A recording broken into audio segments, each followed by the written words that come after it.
মনে রাখবেন দুইটা সময় যখন চলে আসবে বান্দার তওবার দরজা বন্ধ হয়ে যাবে।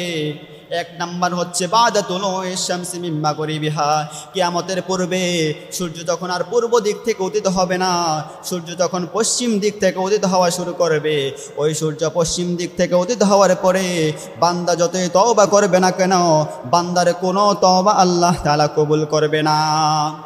এখন অনেকের প্রশ্ন হতে পারে, সেই এক নাম্বার সময়টা তো কিয়ামতের সময়, কিয়ামত হতে তো অনেক দেরি আছে, কারণ কিয়ামতের সেই বড় বড় আলামতগুলো বাকি আছে। ধরলাম কিয়ামতের সময় আরও 100 বছর বাকি আছে, আমাদের এখানের কেউ 100 বছর কিন্তু দুনিয়ার মধ্যে থাকবো না। তাহলেই আমাদের প্রশ্ন হতে পারে, তাহলেই আমাদের তো অনেক সময় বাকি আছে সেই কিয়ামতের জন্য তওবা করার সময়। না না ভাই, 2 নাম্বার সময়টা শুনে নেন। বাদাল গনগরা, সেই মালাকুল মাউত আজরাইল যখন জবান ধরে টান দিবে, রূহ ধরে টান দিবে, ওই জবান ধরে টান দেওয়ার সাথে সাথে আপনার জবান থেকে গড়গড় শব্দ বের হয়ে যাবে। বান্দার জবান থেকে যখন গড়গড় শব্দ বের হয়ে যাবে, ওই মালাকুল মাউত আজরাইলকে দেখার পরে গড়গড় শব্দ বের হওয়ার পরে বান্দা যদি 100টি তওবার শর্ত পূরণ করে, ওই বান্দার তওবা আল্লাহ তাআলা কখনোই কবুল করবে না। তাহলেই দেখেন আপনার তওবার সময় কি আছে? আপনার তওবার সময় তো নাই। বাদাল গরগর আপনার কখন চলে আসে, ওই মৃত্যুর সময় আপনার কখন চলে আসে।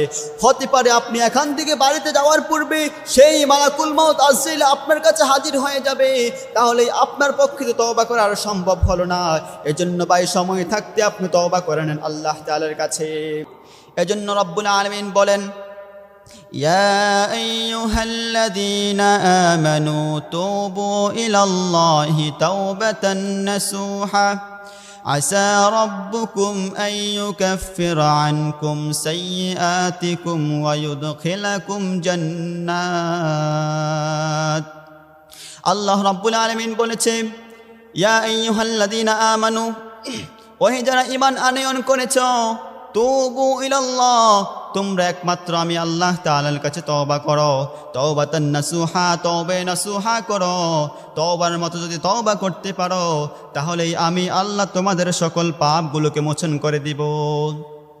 শুধু তাই নয়, আল্লাহ রাব্বুল আলামিন আরো বলে দিয়েছে, আসা রব্বুকুম আন ইউকাফিরা আনকুম সাইয়্যাতিকুম ওয়া ইউদখিলাকুম জান্নাতিন তাজরি মিন তাহতিহাল আনহার। আল্লাহ তাআলা বলেছে, তোমাদের প্রতিপালক তোমাদের সকল পাপগুলোকে মোচন করে দিবে। শুধু পাপগুলোকে মোচন করবে না, জান্নাতিন তাজরি মিন তাহতিহাল আনহার, তোমাদেরকে জান্নাতের মধ্যে প্রবেশ করাবে। শুধু তাই নয়, এমন জান্নাতের মধ্যে প্রবেশ করাবে তাহতি মিন তাহতিহাল আনহার, যার তলদেশ দিয়ে নহর প্রবাহিত হবে, যার তলদেশ দিয়ে মধুর নহর প্রবাহিত হবে, যার তলদেশ দিয়ে দুধের নহর প্রবাহিত হবে, যার তলদেশ দিয়ে শরাবের নহর প্রবাহিত হবে, এমন জান্নাতের মধ্যে তোমাকে প্রবেশ করানো দেওয়া হবে।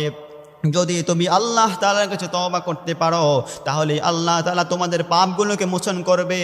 আল্লাহ তাআলা তোমাদেরকে জান্নাতের মধ্যে প্রবেশ করাবে, এবং এমন জান্নাতের মধ্যে প্রবেশ করাবে যে জান্নাতের তলদেশ দিয়ে নহর প্রবাহিত হতে থাকবে। আর যখন আল্লাহ তাআলা বান্দার তওবাকে কবুল করে নেবে, আল্লাহ তাআলা বলেছে, আমি বান্দার মর্যাদাকে আমি আল্লাহ অনেক অনেক গুণ বৃদ্ধি করে দেই। এজন্য আল্লাহ তাআলা বলে দিয়েছে, ইল্লা মান তাবা ওয়া আমানা ওয়া আমিলা আমালান সালিহা فأولئك يبدل الله سيئاتهم حسنة وكان الله غفورا رحيما। আল্লাহ তাআলা বলেছে, বান্দা তুমি যদি 2টি কাজ করতে পারো, এক নাম্বার হচ্ছে যদি ঈমান আনয়ন করার পরে নেক কাজ করো, 2 নাম্বার হচ্ছে আমি আল্লাহ তাআলার কাছে যদি তওবা করো। এই 2টি কাজ যারা করবে, আমি আল্লাহ তাদের জন্য বলে দিয়েছি, ফাউলাইকা ইউবাদদিলুল্লাহু সাইয়্যাতিহিম হাসানা, আমি আল্লাহ তাদের জীবনের সকল খারাপগুলোকে, আমি আল্লাহ তাদের জীবনের সকল পাপগুলোকে পুণ্যে রূপান্তর করে দিব, পরিবর্তন করে দিব। সুবহানাল্লাহ। আল্লাহ তাআলা বলেছে, আপনি যতই গুনাহ করেছেন, যদি 2টি কাজ করেন, 2টি কাজ করার পরে আপনার সকল গুনাহগুলোকে পাপ দ্বারা, ওই পাপগুলোকে আপনার পুণ্য দ্বারা পরিবর্তন করে দিবে।